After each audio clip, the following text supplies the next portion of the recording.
Ladies and gentlemen, good morning, good wherever you are. I don't care. God damn, does it feel good to be back with you, lovely people. I hope you're enjoying this lovely Saturday afternoon. Tonight, we're going to be talking about the end of the year wrap up. We're going to be talking about all things that are going on right now. We're going to be talking about some of the best stuff in comics, movies, video games, and erotic literature. Maybe we'll throw that out there for some of you. I never know. I hope you guys are doing well. And as always, this is an interactive show, so I really would appreciate you guys if you are in the chatty chat to interact with me as well.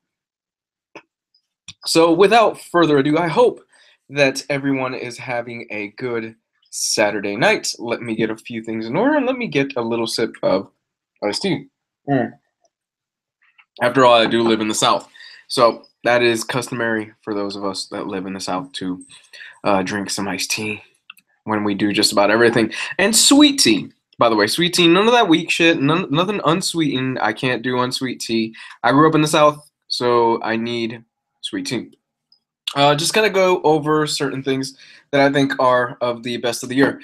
First things first, we're gonna kick it off with movies. Gonna kick it off with some of the best movies, or at least what I think some of the best movies are of the year. Coming in at number one, holy shit, guys, Blade Runner.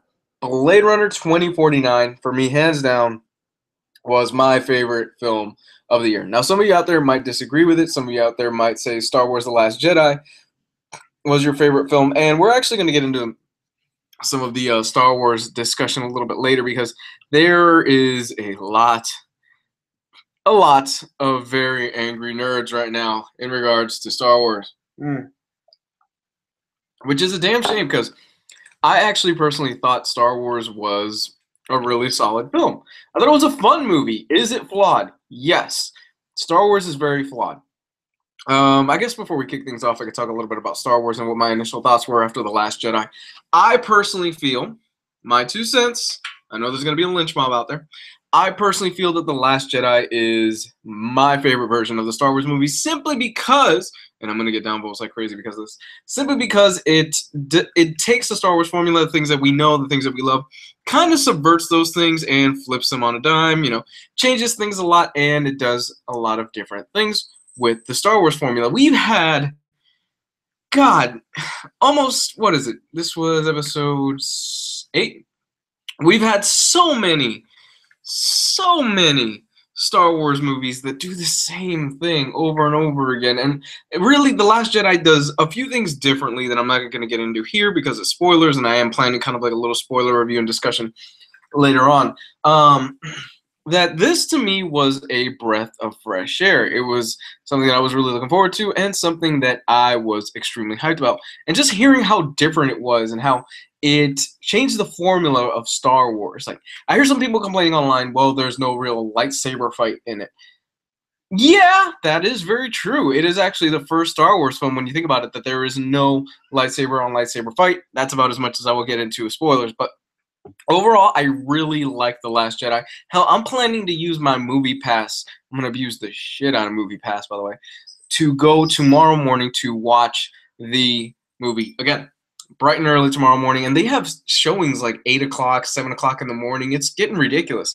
There was a showing the other night in my local theater, but it was like at 4 in the morning. And people were there. People were lined up because they were taking pictures and stuff.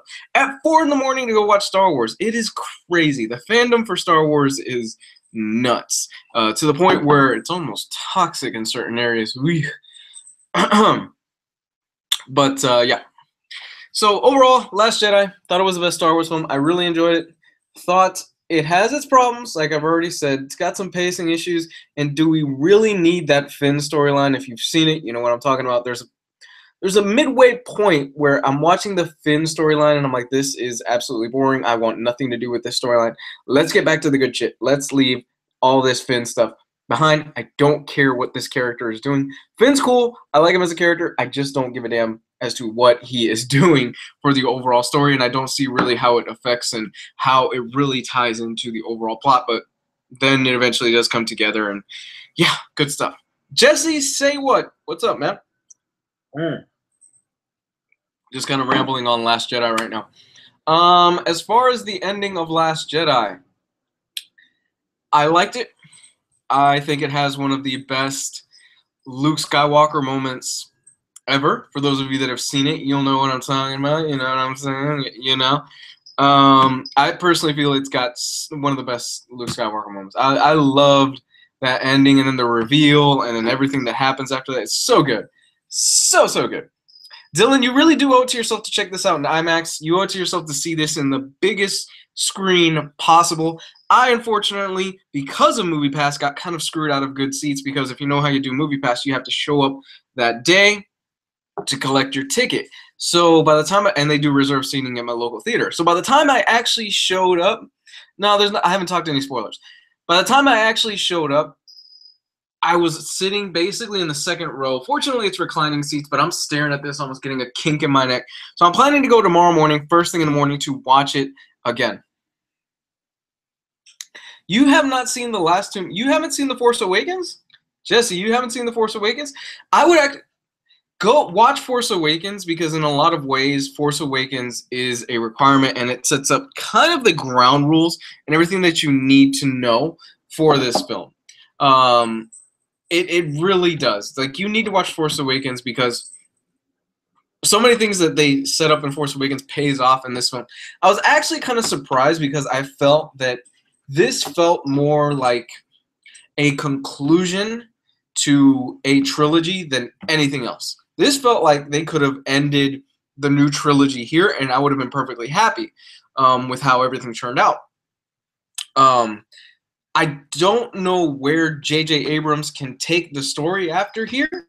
I'm really interested to see it, but at the same time, I know J.J. Abrams, not exactly the most daring and risk-taking creator and director out there. In fact, I kind of find most of his stuff to be like mediocre, and that was almost an orgasmic what the hell is wrong with me? What did I eat in that salmon?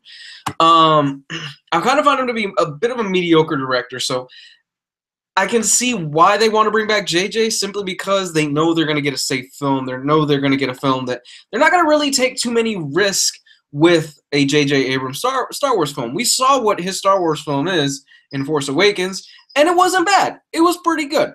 It was A New Hope. That's really what it was. I don't care what anybody says. It's basically A New Hope. He looked at A New Hope. He's like, this template is what I want, this, and this. And he pretty much copied that. A New Hope.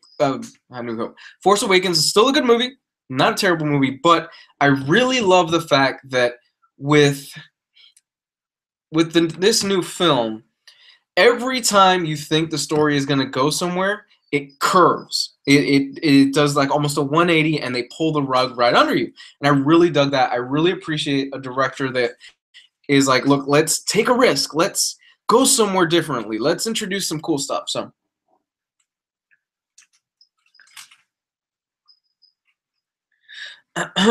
Let's see. Jesse, never cared too much, but also finding a babysitter is tough. That's very true. You're a parent, so finding a babysitter is tough, and I really appreciate you not bringing your kid to the theater. As somebody that finds that really annoying. All right, best of the year of 2017. Let's wrap this sumbitch up. This has been a pretty interesting year in terms of, let's start with comics. This has been actually a pretty interesting year in terms of comics and in terms of everything that we got. We got to see Snyder come back with Capullo and do DC Metal. We got to see the return of the Watchmen. What else? Let's see. The Hanna-Barbera stuff that DC has been doing has been really interesting stuff, which is going to tie into what I'm about to say in a minute. What else happened this year in comics? Oh, Axel Alonso getting fired. Hallelujah. Haven't talked about that in a while. No, I did not pick up the box set of Akira. In fact, I haven't picked up much in the past few weeks because I'm broke, because the holidays are here. So, my book of the year. My personal comic book of the year, the best comic that I've read this year, in my opinion, goes to The Flintstones. Believe it or not, I know some of you out there are going to go, man, you're full of shit. DC Comics is The Flintstones. The new stuff that's being written is phenomenal stuff. It is brilliant. It's a satirical take on our lives today, and I cannot recommend it enough. The art is fantastic, and I'm blanking on the fucking writer's name right now. I have to look that up. But to me, the Flintstones is everything that a comic should be. Mr. Miracle is close. Mr. Miracle is very close. But to me, the Flintstones is it's such a brilliant take on everything that's going on right now in the United States. There's an issue regarding gay marriage.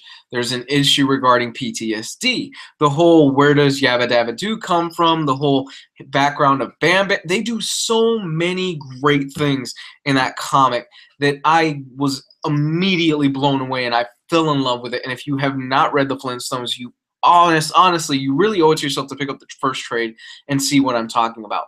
Don't dismiss this as something like, oh, it's the Flintstones. It's like a kid's cartoon. No, no, no.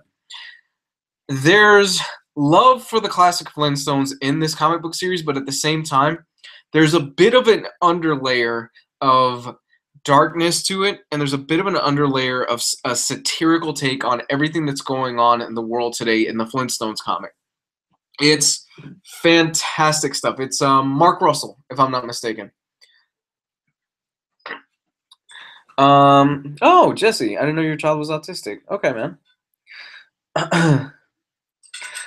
Okay, I see a lot of fans out there saying Mr. Miracle. You want to know something? I am actually behind on Mr. Miracle.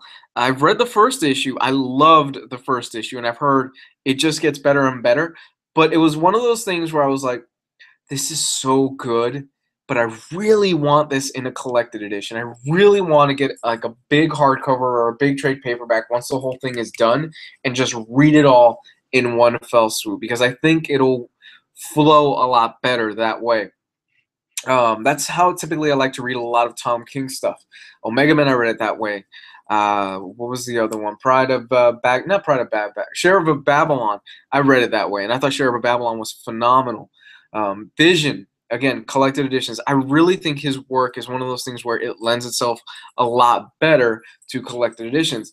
If you've read his Batman stuff, you know what I'm talking about. His Batman stuff is really strong, but I think his Batman stuff lends itself a lot better to collected editions. Hi from the UK, Bandit. Nice, man. Child is autistic, but does good with noise-canceling earmuffs. Oh, he's hearing sensitive. Yeah, he's got sensory issues, as the term.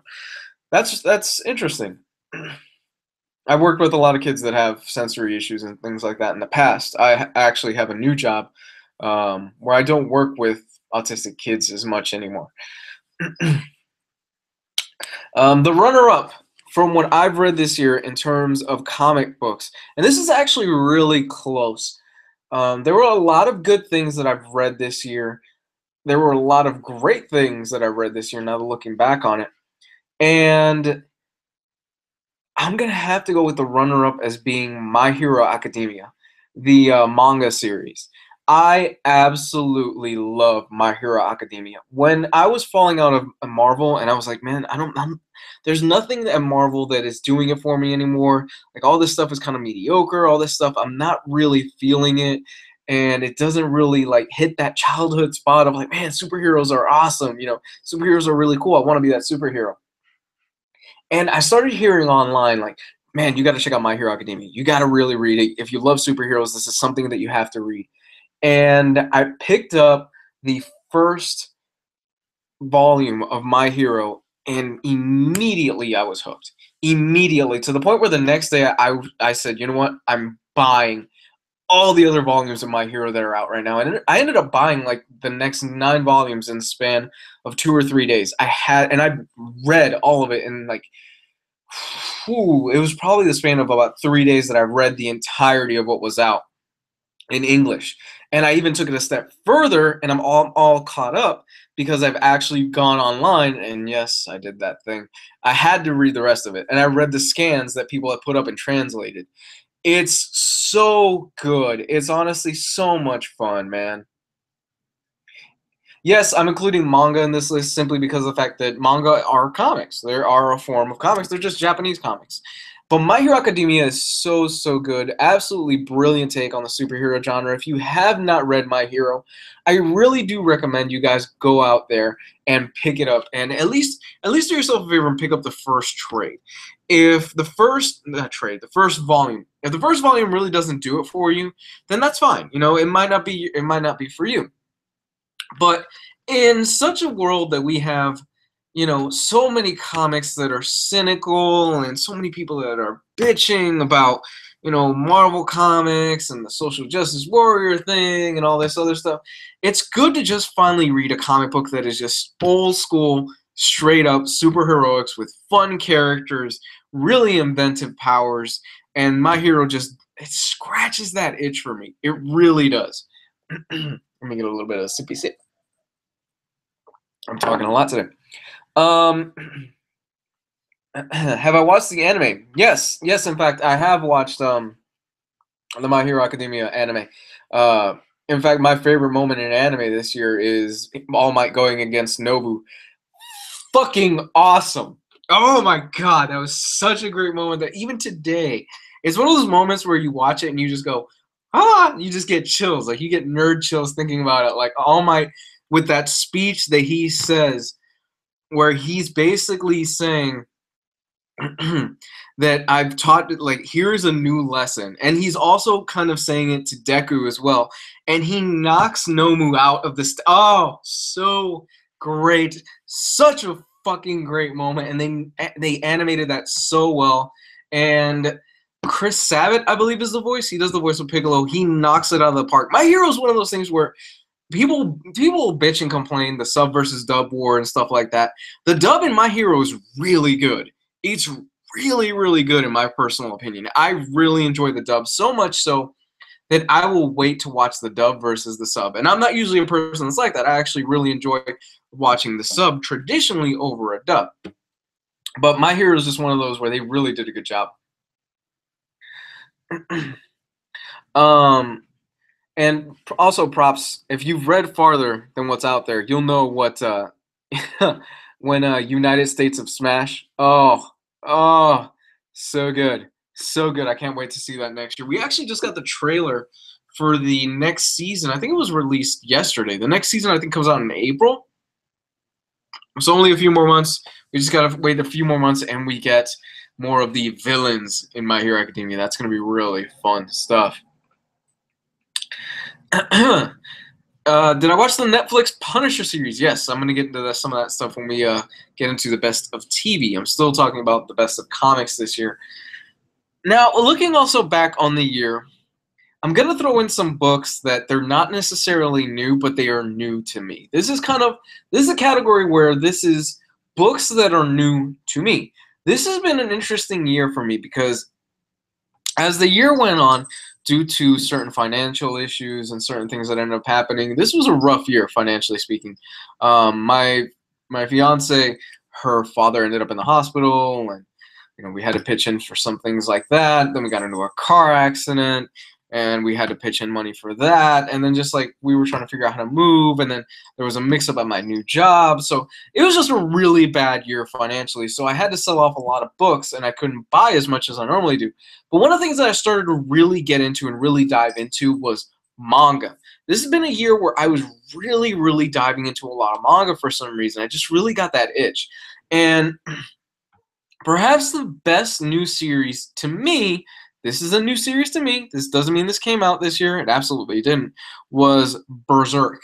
Me getting into Berserk, I had heard things about it, and I had heard it's really good, especially the Golden Age arc, but I was never prepared for how goddamn good Berserk was. How fucking great the Golden Age arc was. Seeing Guts go from child to this just monster, because he is a monster in certain ways, was phenomenal. Just watching that transition was one of the best things that I've read this year, and I really, really, absolutely love that. And Griffin, what a bastard. Like, Griffin, I don't care what anybody says, Griffin was right, all this other stuff, still a bastard. Griffin, one of the, Griffin, yeah, one of the biggest bastards, man. I couldn't. He's one of those guys that you love to hate him because you also see his point of view, and his point of view does make sense. Griffith isn't. Well, Griffith does. I understand the justification of it, and he's definitely a guy that he will do anything to get his goals. And it's interesting because what they do with the character is that when they first introduce the character of Griffith, you fall in love with the character. You gradually go, oh, wow, I can see why all these people follow him. I can see why all these people like Griffith. I can see why all these people go, oh my God, Griffith is so fucking cool. Like, you know, why would we, let's follow this guy to war. We will follow this guy to hell and back. And the way he's written makes you as the reader go, I buy it. I'm in, I get this. And then they pull the shit right out of you. And you just go, motherfucker, you asshole. And he does some of the most despicable shit that I think I have ever read in a comic. Just a monster through and through. But the thing is with Griffith, you soon find out why he did what he did. And you go, yeah, it's terrible stuff. It's horrible stuff, and he's a bastard for doing it, but I get it. And that's one of the things that I love about a well-written villain. That's one of the things that I really dig about some of the best villains in the world. I've said this before, the Wrath of Khan comparison.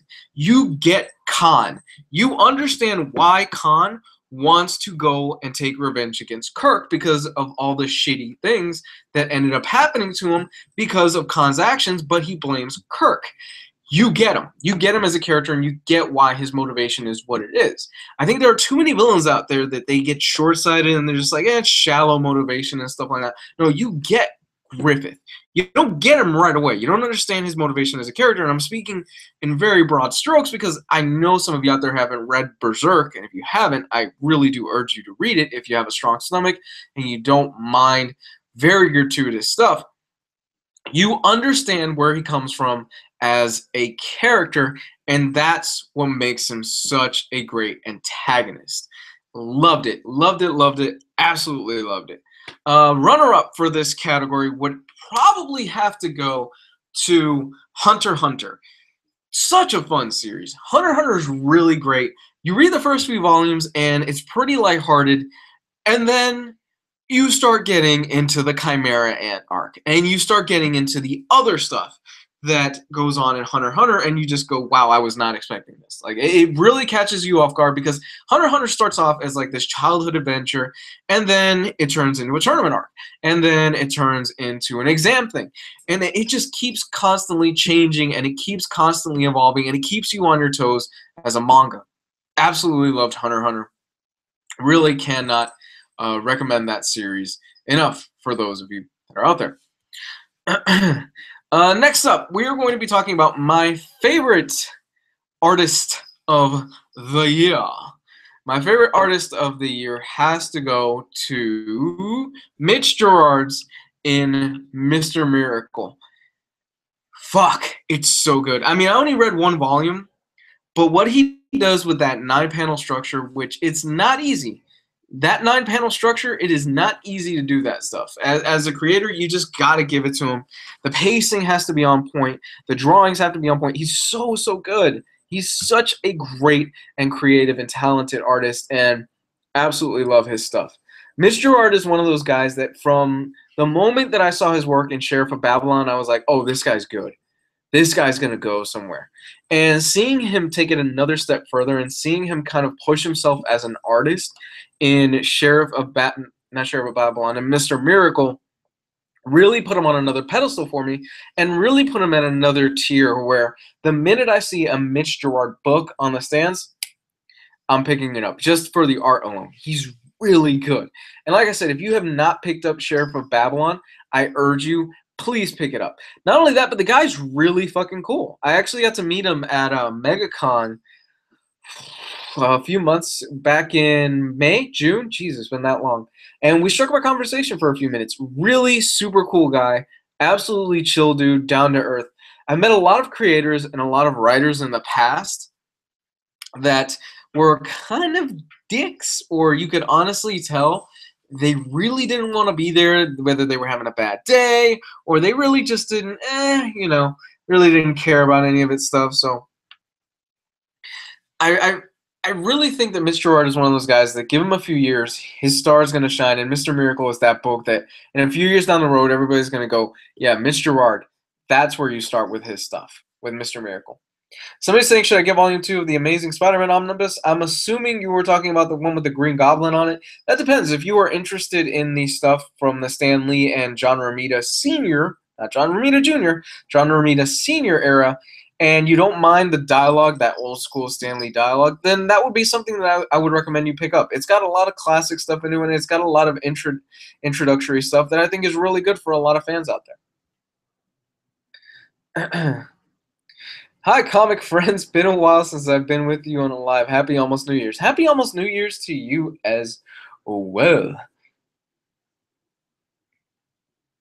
You already have Volume 1. Did you like Volume 1? If you like Volume 1 of the Amazing Spider-Man Omnibus, then absolutely you should pick up Volume 2 because it's more of that goodness. And in fact, I love Steve Ditko's art in Volume 1.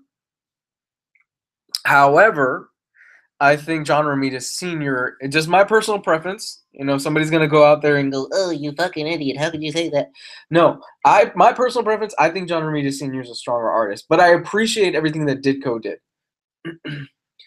Best mind-blowing comic of the year. For me, it's not a new comic, man. It's an old book.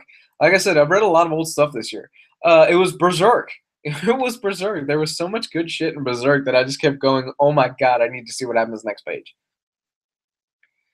Just read issue 1 of Deadly Class. Is the deluxe worth the buy? Does the story hold up? I have only read the first deluxe edition of Deadly Class. The entire first deluxe of Deadly Class is fucking great. It is. Now, I've heard some people complain and say, look, it's great for the first volume, and then they do something, and then the rest of it is kind of meh. I've also heard some people say, no, it's pretty cool. The new characters that are introduced after that are really cool.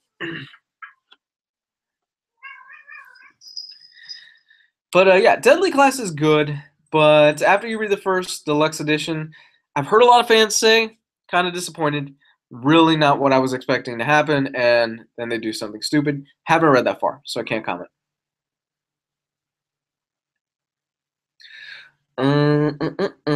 Have I read Luther Strode? Gonna take a minute to answer questions before we keep going.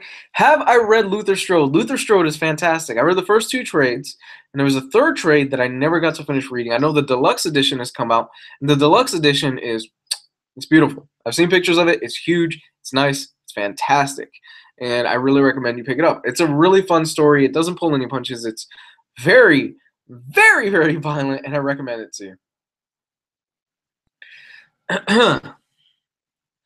So looking at that, art and story are sick. Honestly, I do like the new art. I like the Amazing Fantasy 15. Like I said, if you enjoyed that old school Stan Lee, Steve Ditko writing, then keep going, man. There's nothing that's holding you back. My thing is, here's what I discovered this year. My thing is, I was stockpiling a bunch of books that I really didn't have any use for. So I ended up pretty much just selling them, getting the extra cash, and we ended up, scraping by because, like I said, it's been a tough year financially. With that said, Marvel Unlimited is a hell of a great app. If you want to try something out and you're like, I don't know if I should read this or not, I don't know if I should spend the money on an omnibus, what I would recommend to you is spend the $10 a month and buy and look up Marvel Unlimited. Chances are they'll have the book that you want to read, sample it. Cool, I like this. I'm going to go ahead and order the book that I wanted to order. It'll save you a lot of money in the long run because let's face facts. Okay. I love the omnibus group. I do. And the group is fantastic. But most of the time, when you buy an omnibus or when you buy a hardcover off of In-Stock Trades and you don't like it and you have to resell it through the omnibus group, you're going to take a loss on it.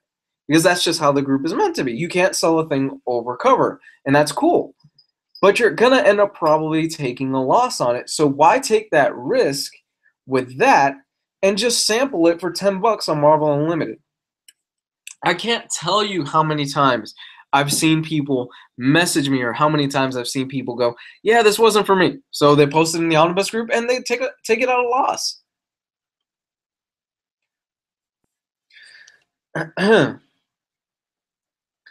So that's one of the things where I'm just like, just be smart with your money. Be more intelligent with it, because I've done it too. I bought a bunch of books and just said, you know what, fuck it. I bought this book on an instinct, and then I start reading it, and I go, I really don't like this, and then I end up selling it. And then I was out about 20 or 10 bucks. So, moving on. I mean, I kind of lumped manga and comics together, so there's that. I don't really have a best collected edition because, like I said, I kind of sold off a whole bunch of stuff. So I'm going to move on to my favorite films of the year. Surprising nobody, my favorite film of the year is Blade Runner 2049. I already mentioned it. What am I doing? I'm an idiot. All right. This is kind of the year-end wrap-up stream for those of you that are just joining us. So my favorite video game of the year has to go to Breath of the Wild. Breath of the Wild was just so good for me. I absolutely love Breath of the Wild. And I guess if I were to have a follow-up, I'm going to talk about both of these games in a minute. If I'm going to have a follow-up, I would actually go with, believe it or not, the new Wolfenstein game. Because the new Wolfenstein game is just batshit insane in the best possible way. It does so many things that I can't... Here's the thing with the new Wolfenstein game. The new Wolfenstein game has...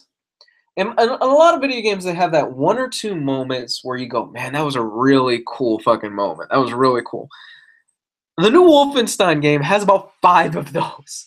There are so many great moments that I don't want to ruin them here for you, because I'm afraid that if I do ruin them here for you, it's going to fuck up a great moment. It is so much fun. It is so much fun. I love the new Wolfenstein game. I'm urging you, really, if you haven't, I really do think you owe it to yourself to play it. More specifically, there's a scene... I can't give it away. I really can't. I want to talk about it more in detail, but I can't give it away. So yeah, but back on topic. Breath of the Wild, hands down, my favorite video game of this year. It's so good.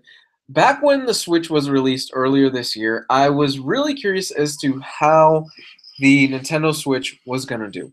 How it was going to do with the open market, how fans were going to react to it. Would it sell well? Would it be another dud like the Wii U? And seeing how Nintendo has taken this more seriously and decided, you know what, we're going to treat this like a legit console. This is our new console. We're going to support it. We're going to get third parties onto it. We're going to have a lot of great exclusives coming out throughout the year to support this game. Nintendo just flat out made all the right moves to support this thing. They really did. And releasing it with Breath of the Wild, which was also a Wii U game, but I don't give a damn what anybody says. Breath of the Wild is a Switch game. It just is.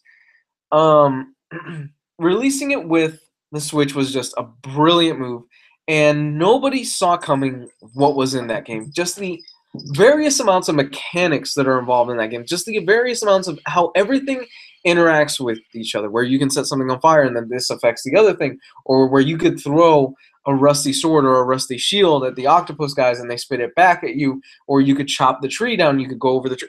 There's just so much going on in Breath of the Wild that future games, especially a lot of open world games, are going to look at that and go, God damn it. God fucking damn it, because now we have to compete against this. This is the new bar. This is the new standard. And what's interesting about Breath of the Wild is that 2 years ago, we got The Witcher 3, which a lot of fans will say The Witcher 3 set the bar for open world games. And I actually ended up agreeing. But they set the bar for open world games more in terms of storytelling and how you interact with side quests. Breath of the Wild sets the bar in terms of mechanics and everything that you can do in an open world space. Now, there's going to be those detractors that say, man, Breath of the Wild, you know, it's kind of empty and stuff like that. There's not really much else going on in the world.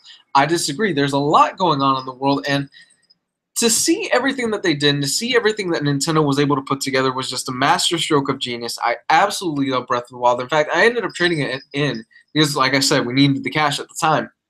And it's one of those games where I'm like, fuck, I really want Breath of the Wild in my library again.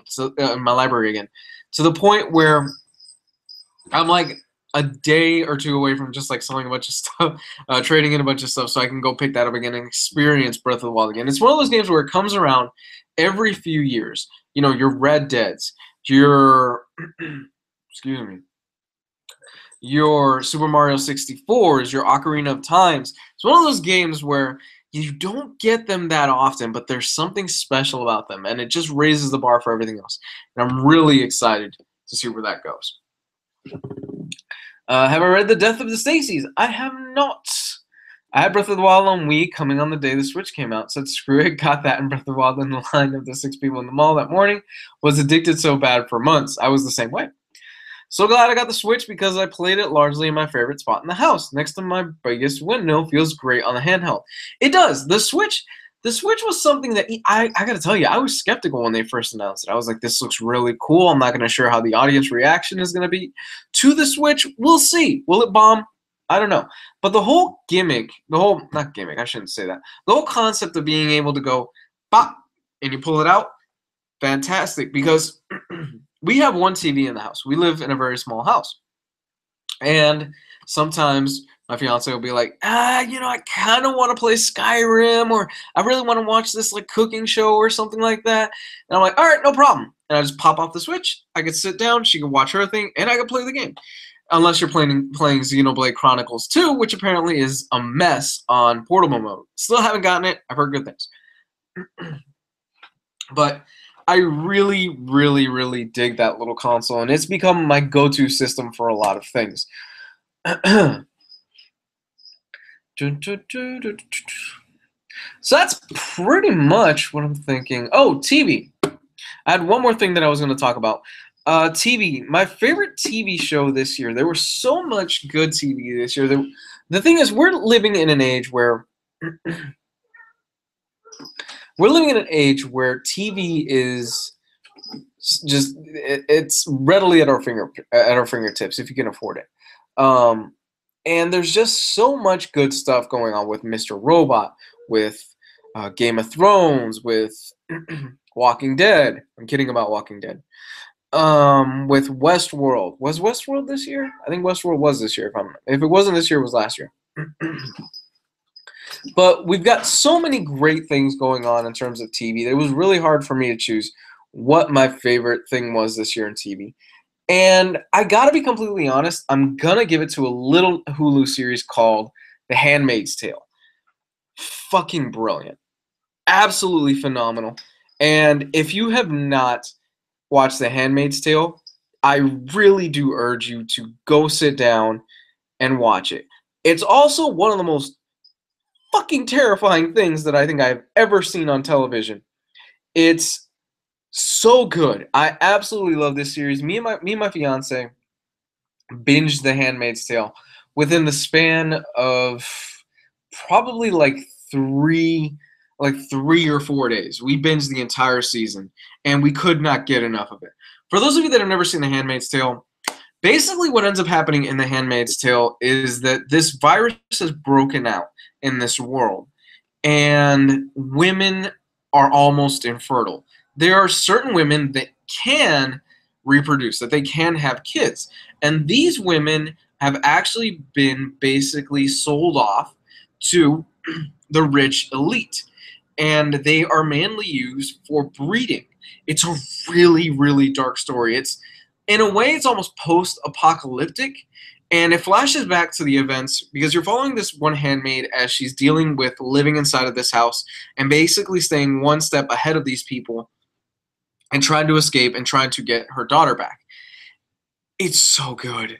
Handmaid's Tale is so, so good. Think Children of Men.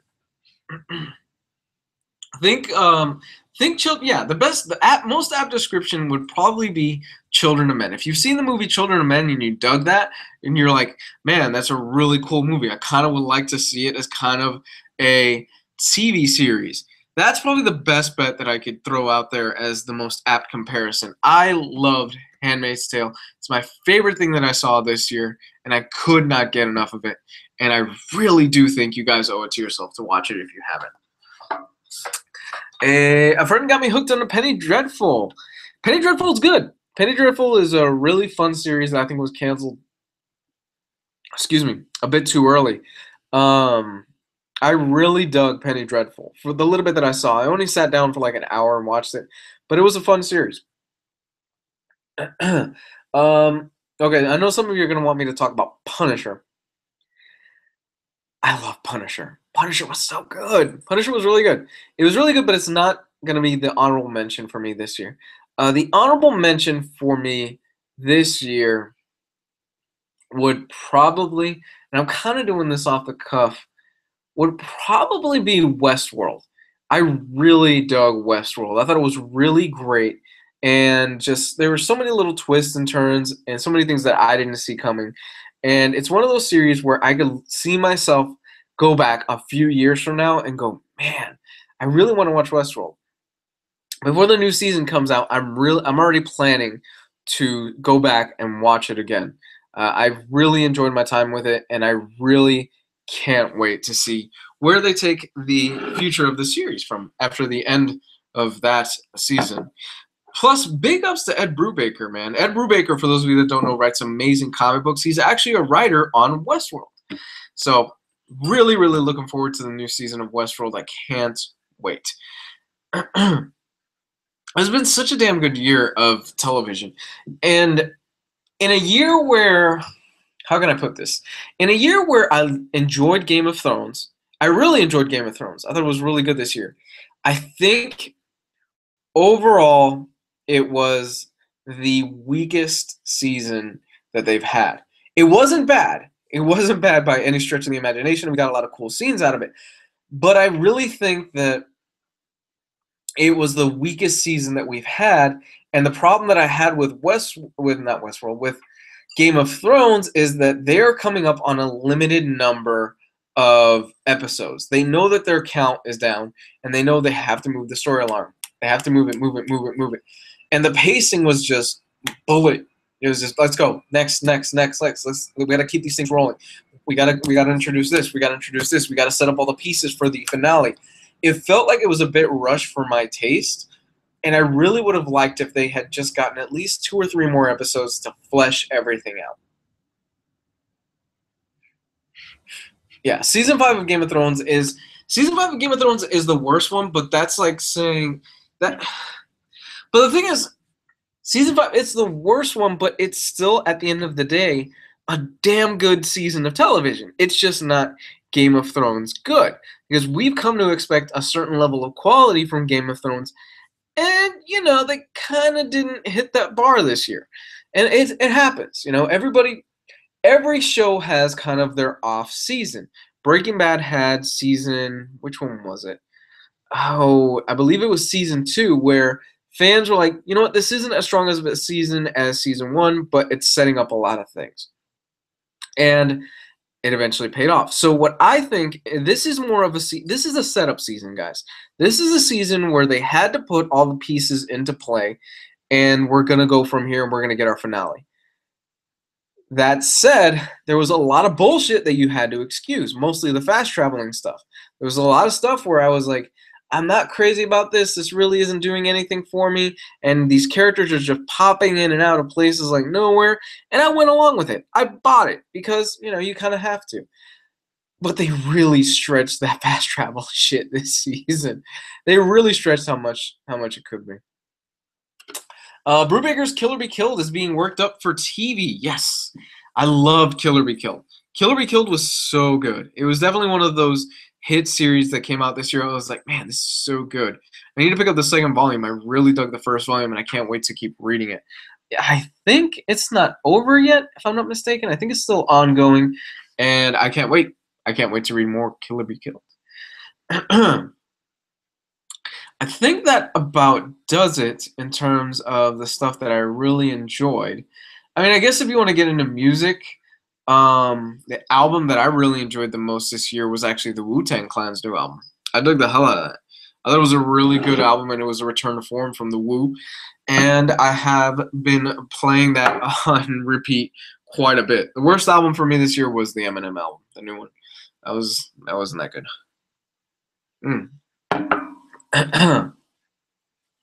Where do I buy omnibuses from? This is a question I tend to get.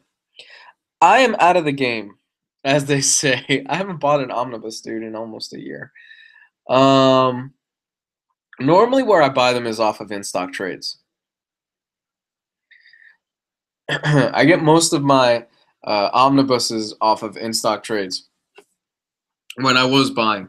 They offer 50% off the first week, and then I think it goes down to something like 45% off after that. That's where I get most of my omnibuses, that or eBay. But the only thing with eBay is that you kind of have to roll the dice with certain purchasers.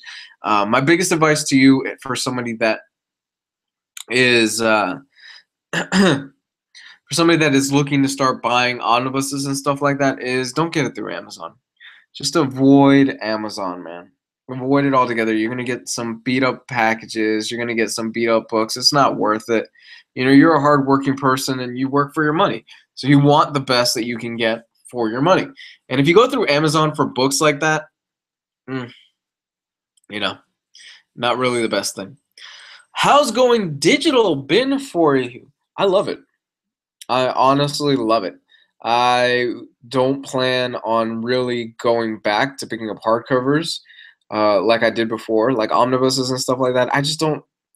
One, we're one. I'm gonna be a bit transparent. One, it kind of put me in a bit of a financial hole that I'm digging myself out of, because it was at a point where I was buying books and I was trying to put stuff and content on the YouTube channel to see if that would ever pay off. Here's a spoiler: never really did pay off too much. So I ended up kind of getting myself into a hole. So me going digital has been fantastic because I've got the Marvel Unlimited app. I've got a whole bunch of other apps that I could just go, boop, okay, cool. I've got the book, let me read it. All right, I enjoyed it. It's just easier for me. And you get great deals on Comixology, on individual issues. There's so many reasons for me to go digital, and I don't regret the decision at all. Not one bit. You have to check out Tyler the Creator's NPR Tiny Desk concert. Stripped down full band with two incredible female backup singers. Drum, stand-up bass, it's just beautiful and real. Oh, cool, man. I'll have to look at that. If you also get a moment, Black Thought, he did a 10-minute freestyle. I forgot what the radio show, I think it was like Hot 97 or something like that. Like, it was sometime this week, 10 minutes, and he just goes off. And you see why Black Thought is a GOAT. You see why he's one of the greatest of all time. I love that dude. So if you get a chance, take a look at that because he just goes off for 10 minutes and it's so, so good. I like Tyler the Creator. I think he's really good. I will definitely be looking at that actually after this is done. Thanks for the tip. I appreciate that.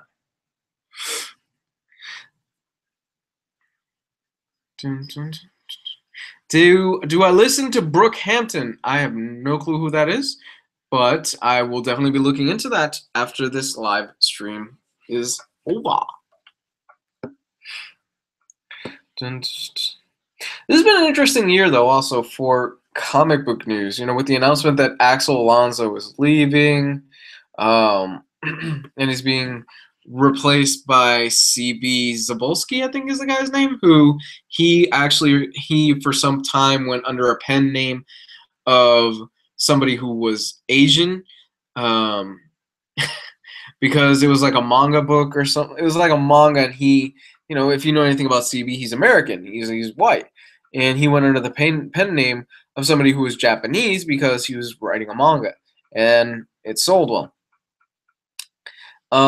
Frankly, I don't care what his pen name was, as long as the guy writes a good book. I don't care. I got my volume 1 in the comic shop, but they didn't have volume 2. Dude, I don't know how young you are, but if you're buying omnibuses, I'm assuming you're at least in your 20s and you have a pretty solid disposable income. My advice: don't buy your comics off of comic book stores. Don't buy your hardcovers off of your comic book stores. I mean, go to InStock Trades. Go to InStockTrades.com. They have books that are 50% off, and they package them really well. Yeah, you got to wait a little bit longer than Amazon, but it's worth it. Think about how much money you save. In fact, hold on. I will probably be. Let me see if I could actually find you a personal link on InStock Trades for the book you're looking for. It's been a while since I've actually used this website.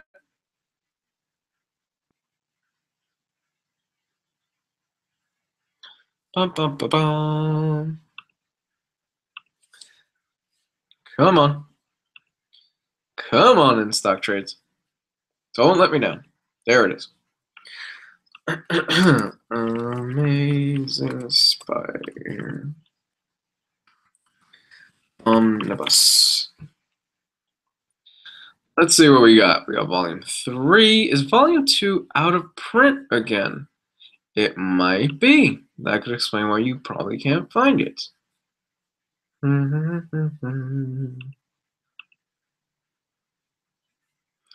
It's been so long since I've been on this website. Okay, let me try eBay real quick. You can get a guesstimate as to how much you're going to be paying if this thing is out of stock.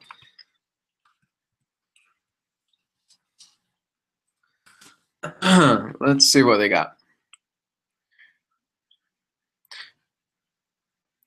Dude, they have a volume 2 of Amazing Spider-Man Omnibus for $64 right now on eBay. That's probably the best you're going to do. And there's the direct link. That's probably the best you're going to do in terms of purchasing an omnibus for cheap right now, because it appears that I don't think InStock Trades has this particular volume on their shelves. So just go through eBay. It's cheaper. Look, they even have one here for $50. $50, 50 seems to be about the going rate for this book. 45. Yeah, you can get it pretty cheap. Just to say what? Yes, thanks to you, I've saved / spent a ton on books. Thanks. Hey, happy to help, man. Happy to help. Even though this channel really hasn't had much activity going on in the past month.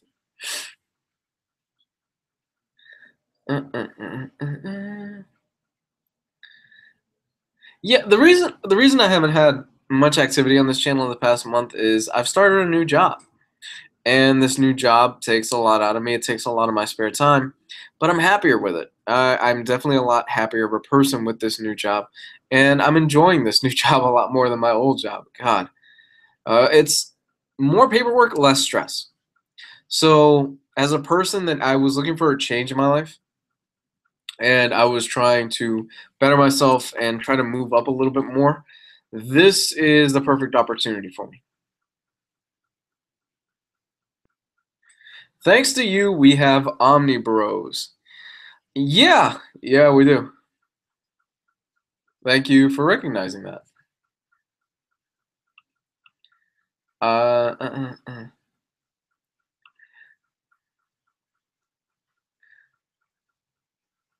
can't believe that the genuinely hopeless and intensely human tone that is set on Mr. Miracle. That one really is taking me by surprise every time. I read the newest issue. I go all back through. I need to play catch up with that, man. So I actually asked a few weeks ago if I could be on one of their live streams, and they're like, well, maybe we could squeeze you in on Thursday. And I go, okay, maybe. All right. You'll just risk Amazon. Dude, really? No, stay away from Amazon. I'm sorry. Try any other website, Barnes and Nobles. I mean, if you want to roll the dice on Amazon, by all means, roll the dice. I'm not going to stop you. But I really hope you don't get it dinged up, because I've seen some horror stories.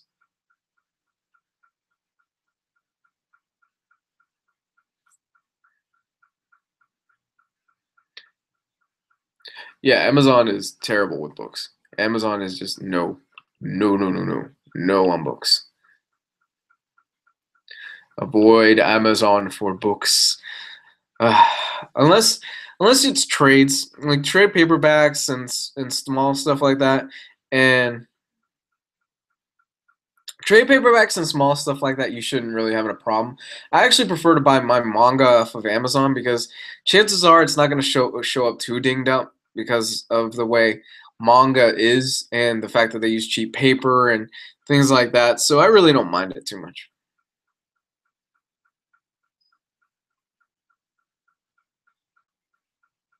for that stuff. But when it comes to the really expensive stuff, nah, nah.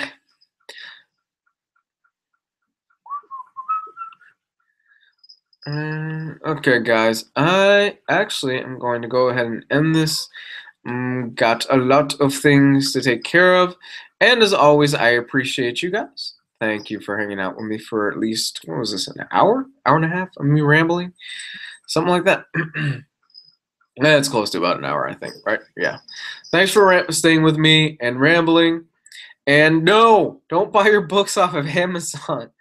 Uh, unless you're buying them through my Amazon affiliate links, in which that case, buy them at your heart's opinion. I hope everybody enjoys the holidays. I should be back on, I don't know. I should be back on with something within the next week.